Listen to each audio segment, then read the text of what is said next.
Di kehidupan sebelumnya demi apa yang disebut keadilan, aku mengirim ayahku seorang bos mafia ke tiang gantungan. Dia tidak menyalahkanku sedikit pun, malah menatapku dengan tatapan lega. Hingga ayah dihukum mati, aku baru sadar, yang disebut keadilan itu, hanyalah pion dalam permainan orang-orang besar.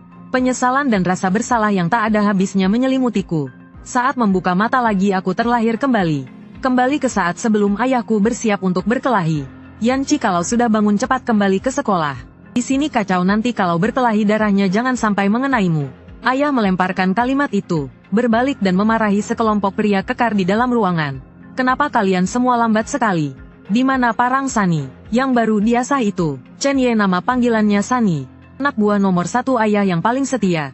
Di kehidupan sebelumnya, dia urat tangannya putus ditebas orang dalam perkelahian ini. Menjadi orang yang tidak berguna. Saudara-saudara, bocah brengsek Jiang Ce itu sudah menginjak-injak harga diriku. Merampas sumber pasokan kita, menghancurkan mobil kita, hari ini bahkan ingin merebut wilayah kita. Apa kita bisa tahan dengan ini?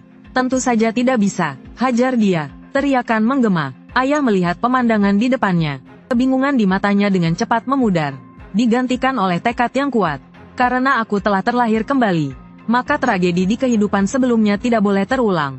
Tepat saat ayah mengambil parang dan bersiap untuk memimpin penyerbuan, aku mengulurkan tangan dan mencengkeram pergelangan tangannya dengan erat. Kenapa nak? Uang sakumu tidak cukup. Minta pada paman Zoumu. Ayah sedang buru-buru sekarang. Selesai bicara ayah mencoba melepaskan tanganku model. Tapi ternyata cengkeramanku luar biasa kuat. Seperti jepitan besi. Tidak bergeming sedikit pun. Ayah, turunkan pisaunya. Chen Ye dan Zhou Fuseng yang ada di dalam ruangan, beserta puluhan saudara lainnya semua tertegun. Siapa yang tidak tahu, tuan muda keluarga Sen, adalah anak manis yang hanya tahu belajar. Biasanya melihat ayam dipotong saja tidak berani. Hari ini malah berani menghalangi ayahnya menebas orang. Kamu ini bicara ngawur apa? Bajingan itu sudah mengencingi wajahku. Kalau aku tidak menghajarnya bagaimana aku bisa punya muka di kota Linhai? Lepaskan, cepat kembali ke kampusmu sana. Pekerjaan kotor seperti ini bukan urusanmu. Ku bilang turunkan pisaunya. Apa kamu tidak mengerti bahasa manusia? Kamu mau memberontak ya? Aku ini ayahmu. Beraninya kamu mengaturku. Sanji seret tuan muda kembali ke sekolah. Keponakanku perkataannya memang kasar tapi ada benarnya. Pemandangan seperti ini tidak cocok untuk anak-anak. Cepat pergi sana. Chen Ye baru saja mau melangkah maju. Tapi langkahnya terhenti oleh aura yang tiba-tiba ku lepaskan. Terpaku di tempat.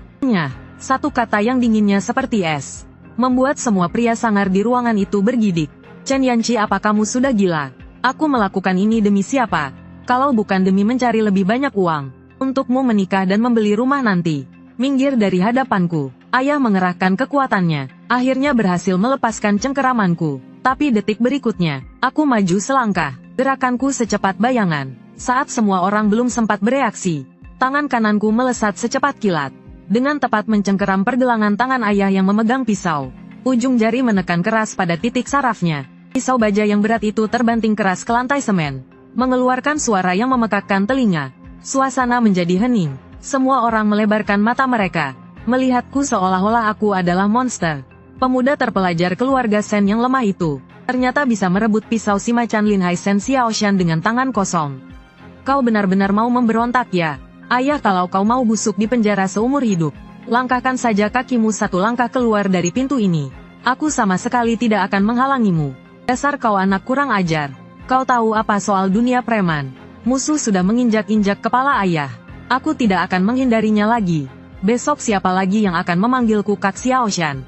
Kalian semua menyingkir dariku. Hari ini siapa yang menghalangiku akan berurusan denganku. Melihat ini, ayah membungkuk untuk mengambil pisaunya. Aku berkata dengan suara dingin. Di persimpangan 2 blok dari sini, ada sebuah mobil van Mitsubishi. Nomor terakhir platnya adalah 8. Di dalamnya ada Kapten Cheng dari tim investigasi kriminal. Di tangannya ada surat perintah penangkapan yang baru disetujui. Lalu jika pisau di tanganmu berlumuran darah, selamat, kau akan dipenjara minimal 20 tahun. Kalau tidak beruntung kau bahkan bisa ditembak mati. Bagaimana kau tahu si Raja Yama Cheng ada di sana? Cheng Li, musuh bebuyutan dunia preman kota Linhai. Orang-orang menjulukinya Raja Yama Cheng. Siapapun yang berurusan dengannya pasti akan celaka.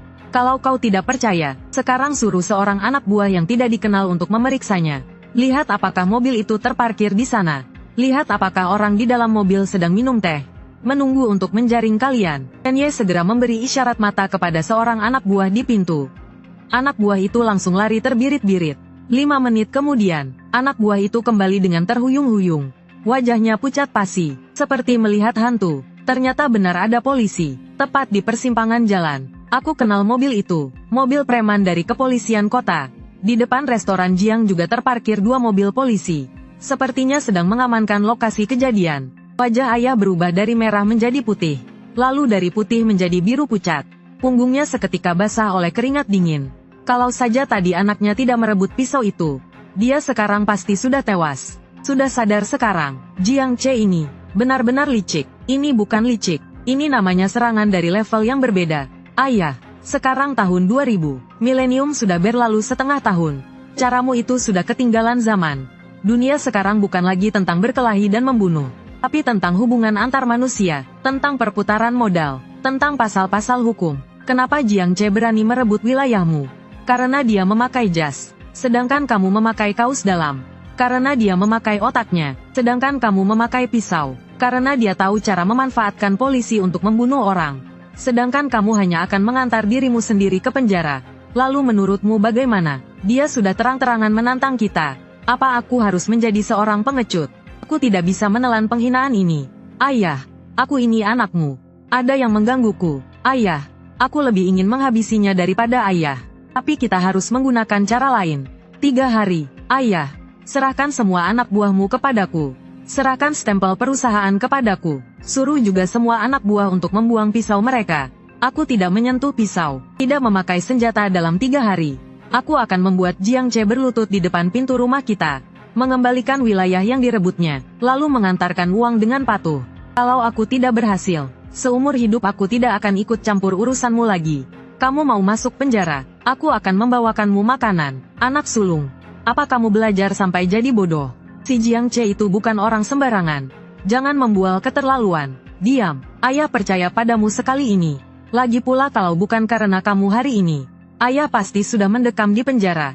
Nyawaku ini kamu yang selamatkan. Perusahaan ini juga kutinggalkan untukmu. Kamu mau berbuat apapun terserah.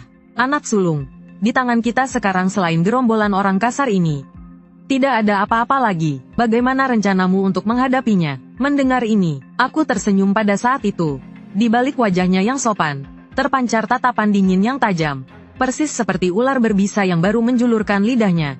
Bajingan terpelajar, namun sangat memukau. Ini bukankah mudah? Pertama, ganti pakaian ini. Pergi beli setelan jas, yang paling mahal. Keesokan harinya, Gedung Perdagangan Internasional Kota Linhai. Ayah sedang kesulitan memasang dasi di lehernya. Wajahnya sampai memerah. Capek sekali sampai ayah tidak bisa bernapas. Jas ini juga ketatnya bukan main. Lengan saja tidak bisa diangkat. Nak, bisakah kita tidak memakai baju ini? Aduh, memakainya seperti mucikari saja. Setelan ini harganya lebih dari 8.000. Cukup untuk adik-adikku minum berapa putaran 8+1. Tuh Armani, setelah memakainya kamu bukan lagi pemungut uang keamanan di kota tua, bos preman, melainkan seorang pengusaha swasta terkenal dari kota Linhai. Direktur Shen Xiaoshan. Setelah itu aku juga berganti pakaian. Setelan jas abu-abu tua yang dibuat khusus. Potongannya pas di badan, menampilkan postur tubuh pemuda yang tegap dan tampan. Menghilangkan kesan lemah di masa lalu. Menambah sedikit ketenangan dan ketajaman. Seperti seorang elit muda yang baru memasuki dunia bisnis. Ayo pergi, orang tua, ingat ya nanti, sesampainya di perusahaan, tegakkan punggungmu dan kurangi bicara. Kalau benar-benar ingin memaki, makilah dalam hati. Ia tahu, cerewet sekali. Sebenarnya kamu bapaknya atau aku bapaknya? Tak lama kemudian, sampailah di perusahaan transportasi Xiaoshan. Sekelompok pria besar bertelanjang dada, sedang berkumpul di halaman bermain kartu dan membual. Berteriak-teriak, aduh, bos datang. Semua orang menoleh, seketika menjadi hening. Mata mereka terbelalak. Terlihat 2 pria berjas masuk dari pintu. Yang berjalan di depan bertubuh tegap dan kekar. Itu adalah bos mereka, Shen Xiaoshan. Pemuda yang mengikuti di belakang memiliki aura dingin. Ternyata itu adalah tuan muda tertua mereka, Shen Yanqi. Sialan, bos, ada apa ini? Berpakaian begitu rapi, itu tuan muda, kan? Auranya seperti para elit di film Hong Kong. Aku mengabaikan tatapan aneh di sekelilingku. Langsung berjalan menuju ruang keuangan. Paman Zhou, bawa buku rekeningnya. Oh bukan, Tuan Muda, untuk apa kamu melihat buku rekening? Benda ini membosankan. Kamu tidak akan mengerti. Zhou Fuseng adalah orang lama di perusahaan. Juga pengurus yang paling ayah percaya. Tapi aku tahu dengan jelas. Orang ini tidak jujur. Penakutnya bukan main. Dan juga seorang penjilat. Di kehidupanku yang lalu dialah orangnya. Yang berkhianat di saat genting. Memberikan banyak informasi kepada Jiang Che. Aku tidak mau lihat. Bacakan untukku. Bacakan saja biaya jamuan bulan lalu. Dan rincian pembelian barusan. Hati Zhou Fuseng menjadi panik. Tapi tidak berani menentang. Dengan memberanikan diri mengambil buku catatan. Pembelian baja 10 ton. Harga satuan 3.200. Total 32.000. Harga rata-rata pasar baja bulan lalu adalah 2.600. Paman Zhou beli di toko mana? 20%. 2.600. 3.600. 3.000 baja bertatakan emas dan berlian. 2.000. 20%. 40%. 20%. 2.600. 3.100. 3.600. 2.400. Lebih mahal 20%. Itu karena ada beberapa pesanan. Ada biaya tambahan karena mendesak. Baiklah. Kalau begitu lanjutkan. Tanggal 8 Mei biaya jamuan 50.000. Menjamu siapa, men? Menjamu beberapa pimpinan dari Dinas Perindustrian dan Perdagangan. Siapa saja nama mereka? Makan di mana? Minum arak apa? Zhou Fuseng benar-benar panik. Terbata-bata tidak bisa menjawab. Ini semua diatur oleh Kak Liu kedua. Saya kurang tahu. Detik berikutnya aku langsung menggebrak buku catatan itu. Suaranya tidak keras, tapi membawa aura yang mengintimidasi.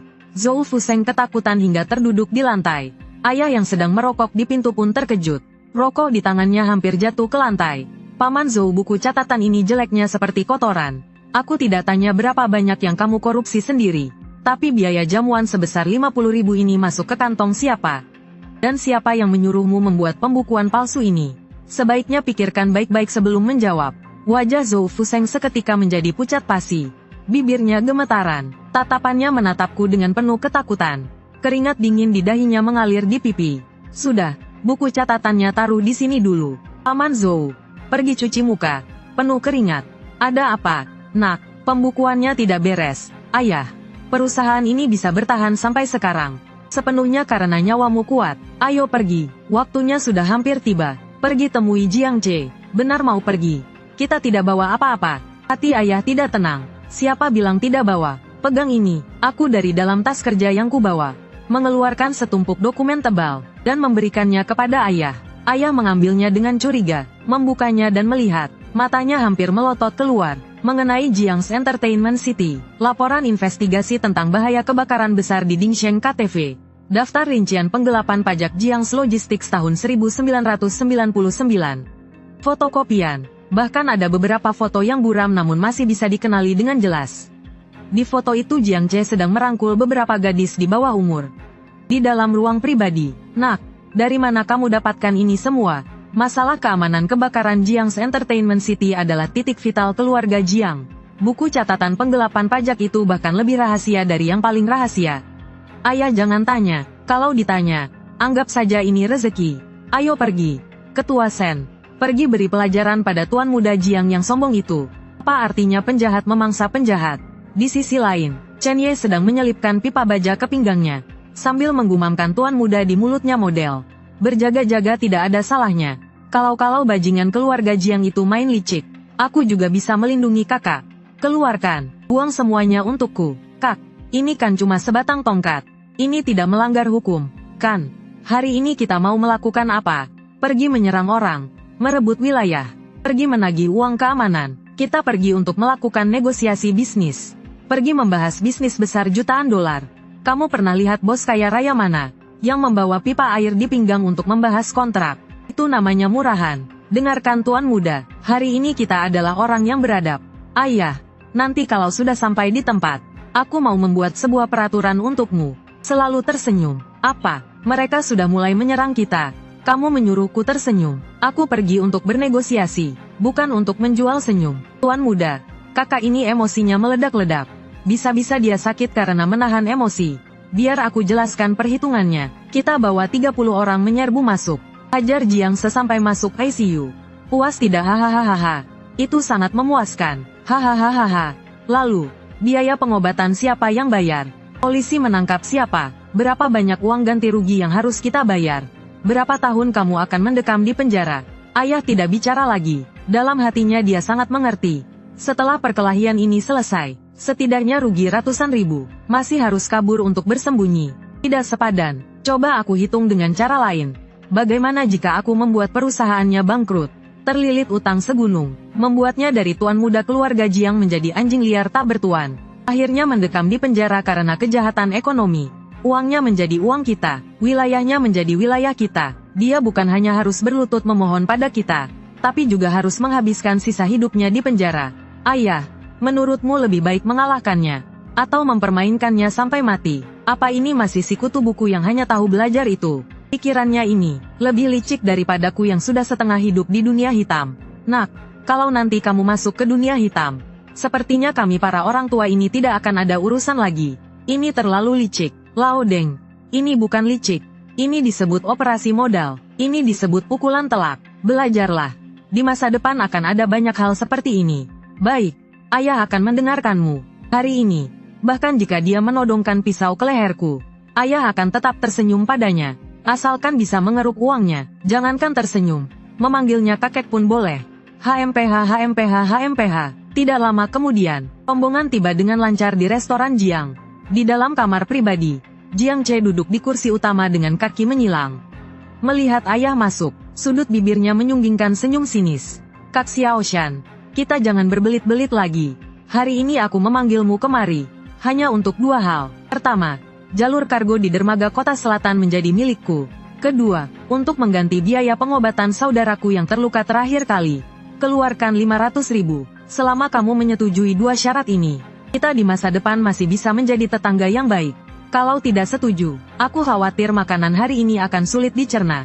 Antara tinggalkan wilayah, atau tinggalkan sebelah tanganmu. Jiang Che, kau brengsek. Mimpi saja. Dermaga ini adalah hasil jerih payah saudara-saudaraku dengan nyawa. Kenapa harus kuberikan padamu? Bahkan menginginkan tanganku. Apa kamu tidak takut gigimu rontok? Kalau begitu tidak ada yang perlu dibicarakan lagi. Jiang Che tertawa dingin. Dengan lambaian tangan para preman di belakangnya langsung maju selangkah. Golok di tangan mereka terangkat serentak. Suasana di dalam ruangan pribadi itu langsung membeku. Aroma darah seolah sudah mulai menyebar. Tunggu dulu, jangan tegang ya. Begitu suara itu terdengar, pandangan semua orang terpusat padaku yang berada di samping. Aku terlihat dengan tenang membuka tas kerja yang kubawa, mengeluarkan sebuah benda hitam panjang dari dalamnya. Aku tersenyum, menekan tombolnya. Lampu merah alat perekam itu mulai berkedip. Tuan muda Jiang, jangan berhenti. Lanjutkan perkataanmu tadi. Tangan siapa yang mau kamu ambil? Bicaralah lebih keras sedikit, lebih jelas sedikit. Aku menunjuk ke arah lampu merah yang berkedip itu, sambil tersenyum ramah. Namun tatapan mataku sedingin es. Seperti iblis yang elegan. Hukum pidana pasal 274. Tindak pidana pemerasan. Dengan jumlah yang besar atau keadaan serius lainnya. Dihukum penjara 3-10 tahun. Penganiayaan yang menyebabkan luka berat. Dihukum penjara 3-10 tahun. Rekaman suara ini akan kuminta pengacaraku membuat 3 salinannya. 1 untuk tim investigasi kriminal kota, 1 untuk kejaksaan, dan 1 lagi akan kuberikan pada Kapten Cheng yang sedang minum teh di sana. Jiang semenatap tajam alat perekam kecil itu. Sudut matanya berkedut hebat. Wajahnya seketika menjadi begitu muram seolah bisa meneteskan air.